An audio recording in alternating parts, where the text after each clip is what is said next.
Hello and welcome to Sansad TV. You're watching Discussion Today with me, Rajat Kane. In this episode, we'll discuss the contours of Indo-US defense ties. Well, in the wake of US Defense Secretary General Lloyd Austin's visit to India. This is also first visit by top member of US President Joe Biden's cabinet, which comes days after top leadership of Quad grouping of four countries, India, US, Australia and Japan, vowed to expand their cooperation in the Indo-Pacific region. Well, last few years have seen an upswing in the ties between US and India, with several military and strategic pacts sealed like logistics exchange memorandum of agreement and communication capability and security agreement being among others.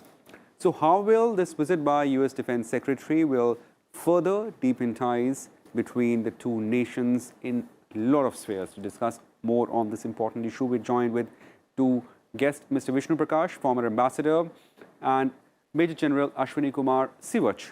Well, he's defense analyst. Many thanks for joining us. Let me start with you, Ambassador Prakash. At the outset, what do you have to say about visit of General Lloyd Austin? Well, I mean, this is the first top-level interaction, or to say visit from US after the change of guard in January this year. Greetings, Rajat. Nice to be on the program with you. Many thanks, sir. Most welcome. I don't recall in the US history any administration to be so experienced and so well prepared for the office.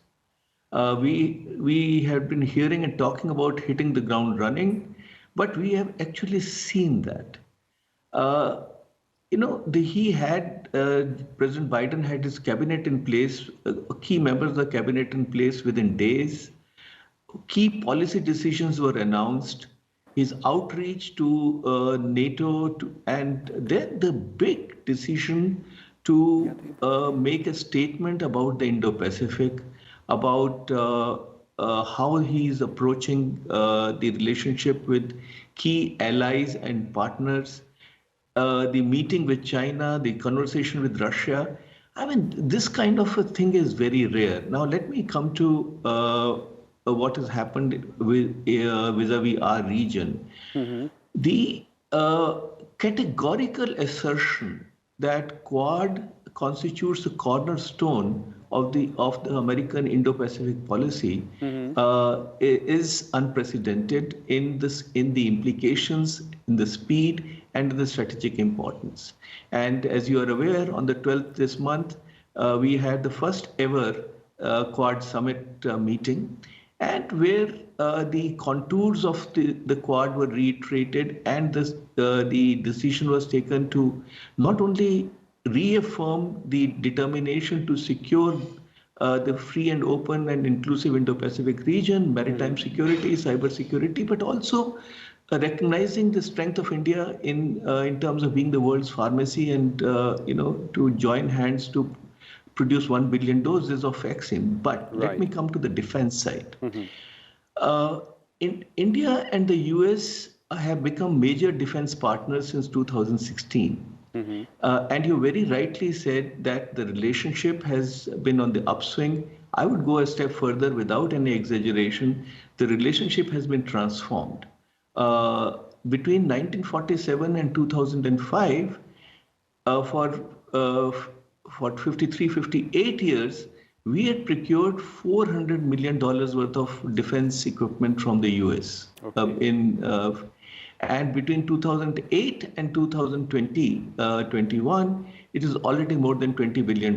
We have had foundational agreements. We are looking at joint production, joint manufacturing. We are exercising together. We are talking together. I think this is something which is quite significant. And the visit, as you asked about, of the Secretary of Defense, is basically to reaffirm, underline, and make it clear to any and everybody who is watching, seeing, hearing that India-US strategic partnership, defense partnership is here to stay, and both sides are determined to take it further. Right, right. Many thanks, Ambassador Prakash, for your opening remarks. Let me go off to Major General Sievert here. Sir, at the outset, your opening remarks on, the visit of U.S. Defense Secretary, how important do you see in the contours of Indo-US in terms of defense ties between the two countries? See, Rajat, there's no doubt. I fully agree what Ambassador has just now advocated. Right. Two, three issues stands out very clearly. That the importance which the Biden administration is giving to Indo-Pacific, and in that the Asia when they are visiting, they have given importance to India after coming to Japan and South Korea. The importance of India and Indo-Pacific is growing day by day. And the US has realized that we are a strategic partner in case we have to challenge the hegemony and the expansionism attitude of China. And that is what it is. It makes a lot of difference that has been recognized. Now, remember in the Quad, before I come as to what are the defense ties which you have done, as far as the Quad is concerned, it was said that open, free, inclusive and prosperous Indo-Pacific with the three guiding principles. India, that is open Indo-Pacific, freedom of navigation, rule-based international order, maintaining territorial integrity and sovereignty of all island nations, including the smaller one. So this was the basic issue which was of the Quad and which was basically understood by everyone, and the US has made sure that India plays a center stage. Now, as far as the defense ties are concerned, they are on the upswing from 2000 onward. You remember in last 15-20 years, irrespective of whether it is Republican or Democrats in president of US, but our relation has grown from strength to strength. Right. The four foundation agreement which we have signed are game changer, in which you very rightly mentioned what is LEMUO is the Logistic Exchange Memorandum of Agreement, then COMCASA, Communication Compatibility and Agreement, and the recently which we have signed BECA, Basic Exchange and Cooperation Agreement. This has given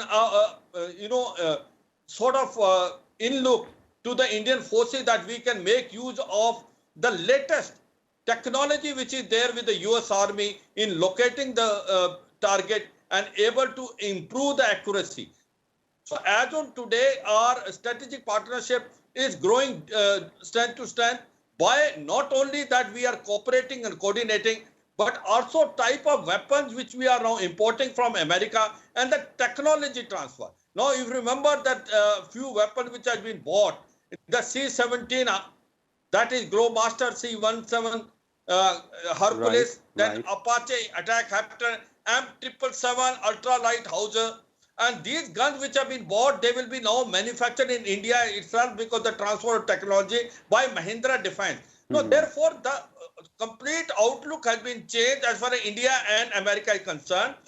Before that, we were depending almost 70 to 80% of our imports were Russia-based. But now it has been reduced to almost 45 to 50, and we have now going toward more toward the US.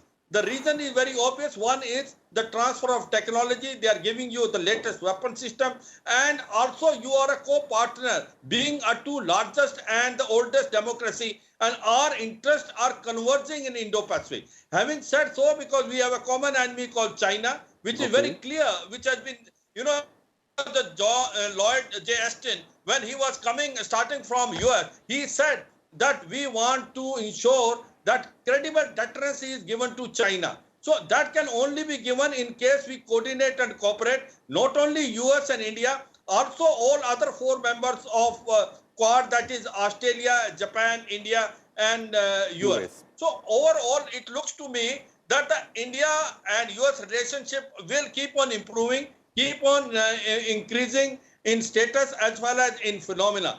And today, India holds the key to Indo-Pacific, because in case the US want to make use of it, it will make sure that the latest weapon technology transfer. Now, the weapon system which being transferred very recently, that, one is the 30 drones which are armed. Till now, the US has not given a armed drone other than the NATO country. They are ready to give us. These are the Predators, 30 of them, 10 each for Army, Air Force, Navy, costing about $3 billion.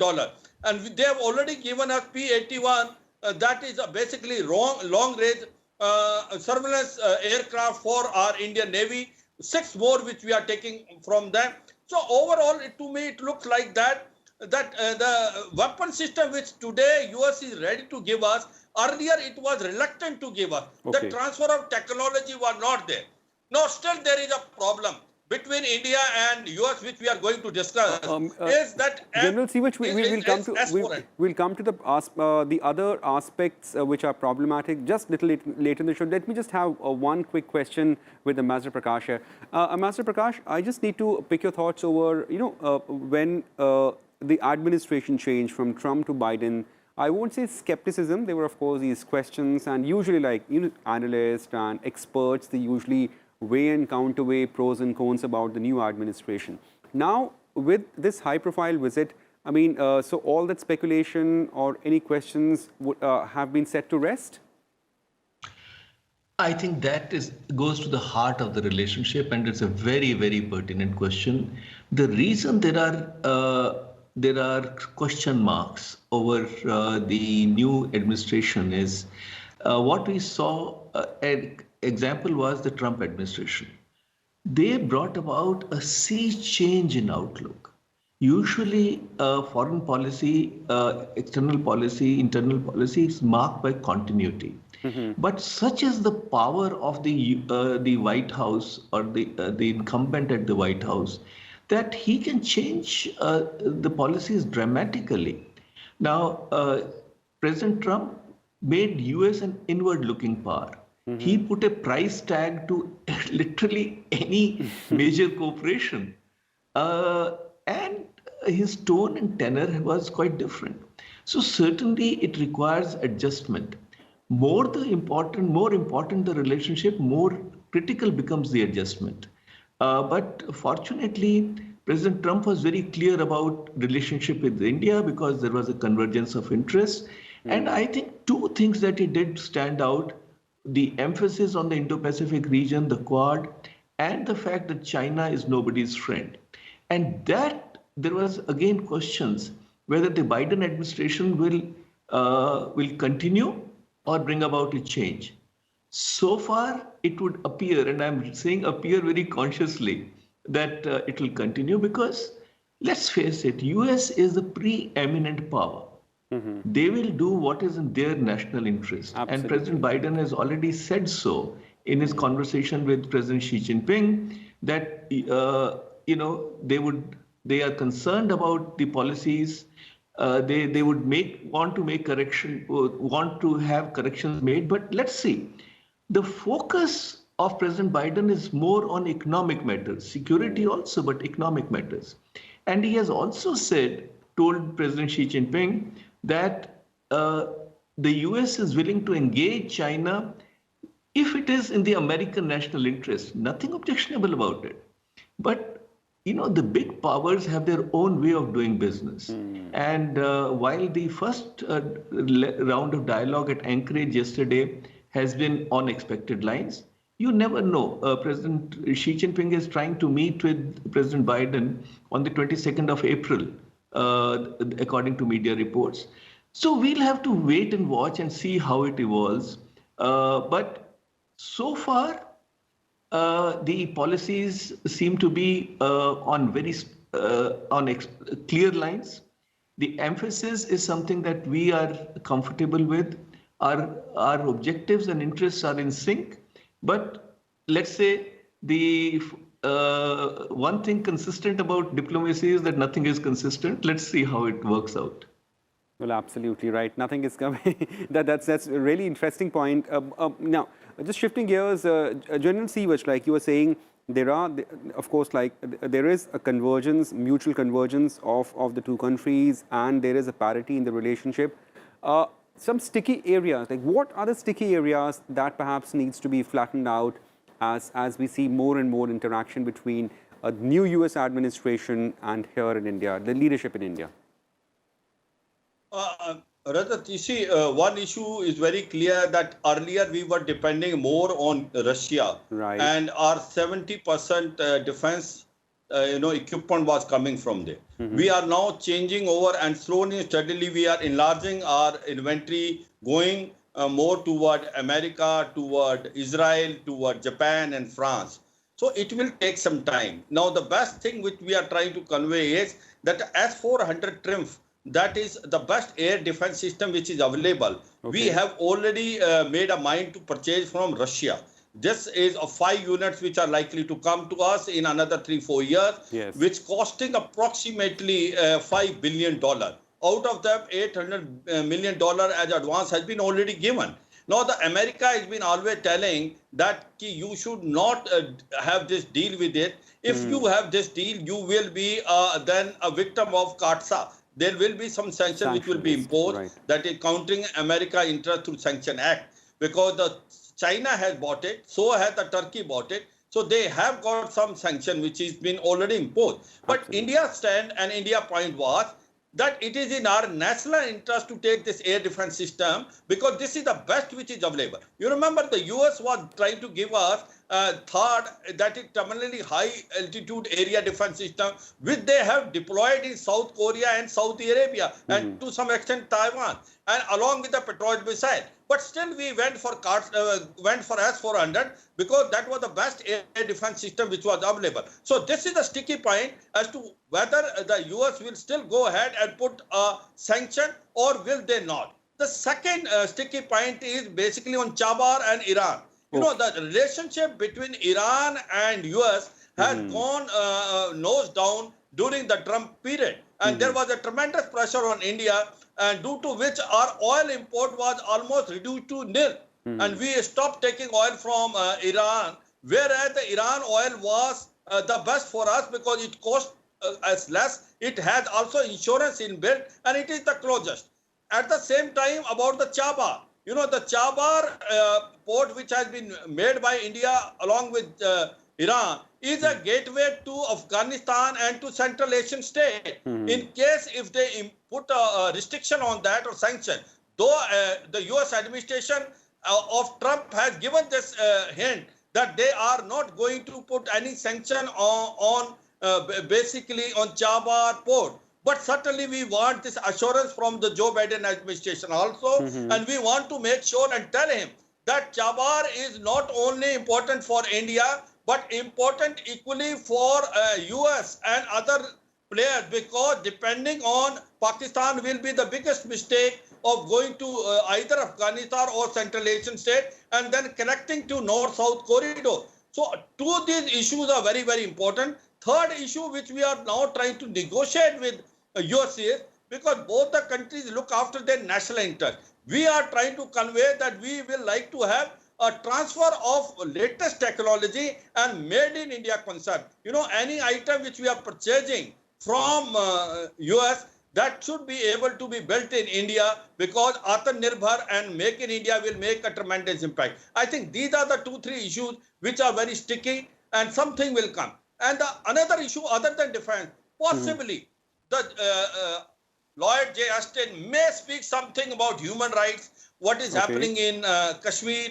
That may not be to our liking because that we will feel it is an interference of our internal affairs. Whether it is abrogation of Article 370 or 35A is concerned, whether it is a Citizen Amendment Act is concerned, or any other issue which is basically our internal issue, we will not like US to interfere in that. Ambassador Prakash, I mean, what's your take on these two rather sticking issues as General Siwach mentioned, of course, like the Indo-Russia deal about the air system and, of course, like, the Chabar port? Yes, General has made very pertinent points. And, there are a bit of nuances that I would like to flag here. One, as far as S-400 is concerned, the US has not said that they'll impose CAATSA sanctions. So there is, CAATSA is on the table very much so, and discussion is ongoing. And we have been talking to the US, telling them that, look, we have vital stakes in our defense cooperation with Russia. It did not begin yesterday. There is a sense of continuity. We have been talking about our security environment. And we are not obliged, unlike, let's say, Turkey, which is a NATO partner, we are not. So there is a very big difference between the two sides. And a country like India has to make sure that her security interests, and we have a difficult neighbor to our north, a difficult neighbor to our west. So that is the dialogue which is ongoing. That is one. Secondly, there's a saying that you stand on an issue where you sit. Now, in other words, a lot is determined by geography. While our broad interests converge, very much converge, yet we are in a certain geography. US is effectively a major island surrounded by two seas. So we have our own priorities. Let us talk, before we talk Chabahar, let me talk Pakistan. Now, we have very serious concerns with Pakistan. You'll remember Hillary Clinton had once said that if you are rearing snakes in your backyard, they are going to come and sting you. Yes. Now, US is not that they are not concerned about it or they don't recognize it. Their national interests demand that they engage with Pakistan because of their presence in Afghanistan.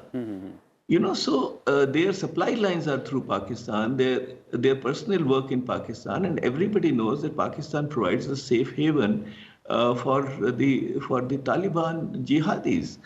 So I mean, it's not that we are disregarding each other's concerns. I mean, basically, we have a difference of emphasis, and we need to find a common ground, which we are trying to do. Similarly, Iran, we have a civilizational linkage with Iran.